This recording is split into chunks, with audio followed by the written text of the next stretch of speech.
digerakkanlah aparat, disiapkan sirekap, maka menang.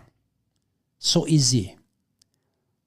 Tidak peduli ada keanehan-keanehan. Sehingga orang berpikir, oh iya ya, menang itu ternyata so easy. Saya pikir tidak ada yang menduga luar biasa kemenangannya sampai 58% dan Anies cuma 24% saja. Kalau kita lihat bagaimana antusiasme publik dalam kampanye-kampanye Anies. Artinya apa?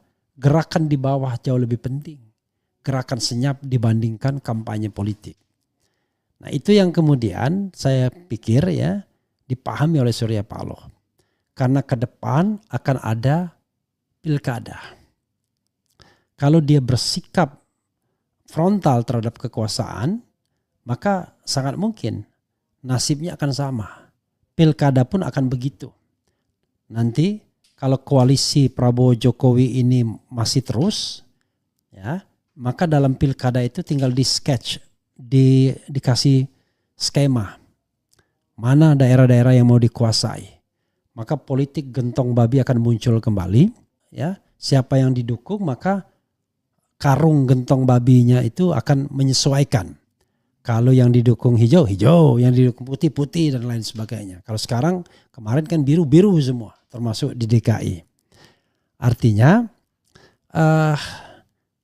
karena pilkada ini serentak, hal tersebut bisa diorkestrasi lagi. Maka secara teoritis istana akan menjadi markas pemenangan lagi untuk pilkada-pilkada.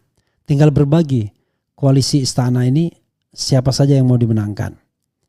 Ya, karena itu akan menjadi pembicaraan di antara koalisi istana tersebut untuk memenangkan pilkada-pilkada di daerah. Tinggal berbagi. Kalau bisa dikompromikan. Tapi itu juga akan menjadi bibit perpecahan. Tetapi yang paling penting adalah kalau Anda frontal dengan kekuasaan, maka dari awal Anda akan di blok. Itu yang tidak diinginkan oleh Surya Paloh. Jadi Surya Paloh pun tidak hanya melihat bahwa dia punya hubungan yang baik dengan Prabowo. Tidak hanya bermain dua kaki, tidak hanya melihat Anies tidak penting. Kenapa Anies tidak penting bagi dia? Ya, Anies penting ketika terpilih. Anies penting ketika pileg itu meningkatkan perolehan kursi partai politik Nasdem. Tapi begitu Anies tidak terpilih dan pileg sudah selesai, maka Anies tidak penting lagi bagi Nasdem. Kecuali kalau dia memenangkan pertarungan. Jadi dalam politik tidak ada teman yang abadi, lawan yang abadi, yang ada adalah kepentingan yang abadi. Itu satu soal. Nah, tetapi a good news bagi Surya Paloh adalah Prabowo tidak akan membiarkan 4 partai ini solid menjadi oposisi dari pemerintahan, yaitu PDIP, pendukung 03, kemudian Nasdem, pendukung 01, kemudian PKB, pendukung 01, dan PKS, pendukung 01.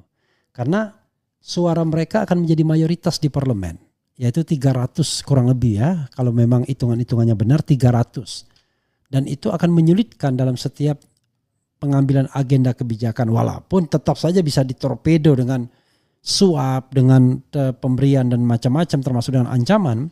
Karena kita tahu bahwa politisi-politisi itu banyak yang bermasalah, tetapi paling tidak jauh lebih sulit jalannya. Karena harus membutuhkan gentong babi terus-menerus dan negosiasi yang terus-menerus. Dan ini tentu tidak mengenakan kepada siapapun yang memerintah. Nah, lain halnya kalau yang memerintah itu misalnya Anies Baswedan, maka Anies bisa mengajak PDIP masuk dalam pemerintahan dan mengajak P3 sehingga mereka menjadi mayoritas, atau P3 menjadi tidak penting karena tidak lolos di Senayan.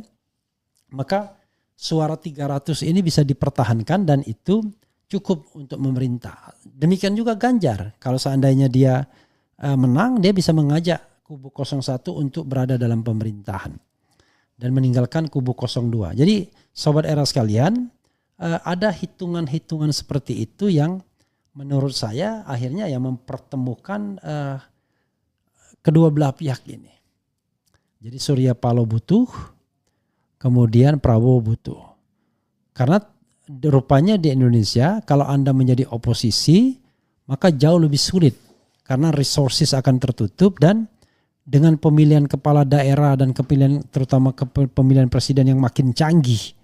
Kalau dulu kan orang tidak berpikir secanggih ini, tapi sejak 2019 sepertinya sudah terlalu canggih, sudah terlalu dalam keterlibatan aparat, kekuasaan, ketidaknetralan dan lain sebagainya. Karena semua all design, ya, by design. Nah, ini yang kemudian yang bagi seorang yang pragmatis ya ikut gelombang saja.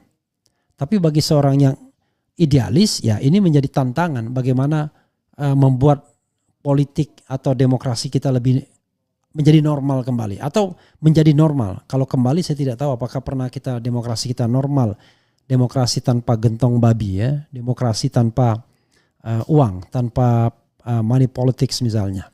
Karena itu sobat era sekalian, sekali lagi saya melihat bahwa melipirnya Surya Paloh ini memang kalau hitungannya ya, hitungannya adalah hitungan apa istilahnya ya?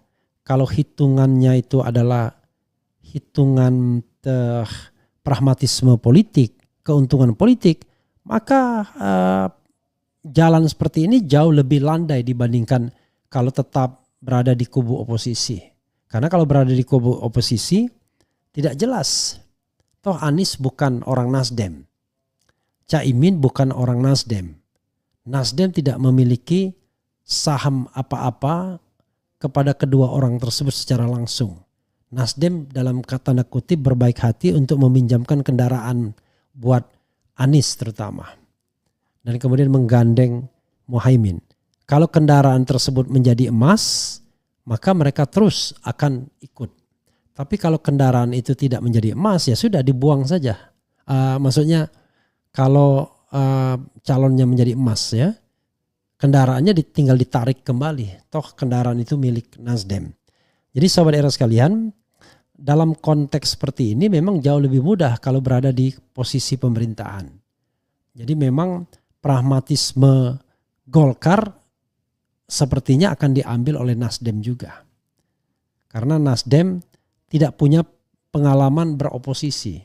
Dia pertama kali ikut pemilu 2014 langsung ikut dalam pemerintahan Presiden Jokowi, bahkan mendapatkan posisi yang strategis. Salah satunya Jaksa Agung. 2019 ikut juga. Nah 2024 Nasdem bisa jadi akan menjadi partai seperti Golkar yang tidak pernah menolak kekuasaan dan fleksibel terhadap kekuasaan. Kecuali tadi saya bayangkan kalau seandainya yang menang Ganjar maka Nasdem pasti akan beroposisi karena hubungan yang tidak terlalu smooth antara Surya Paloh dan Megawati.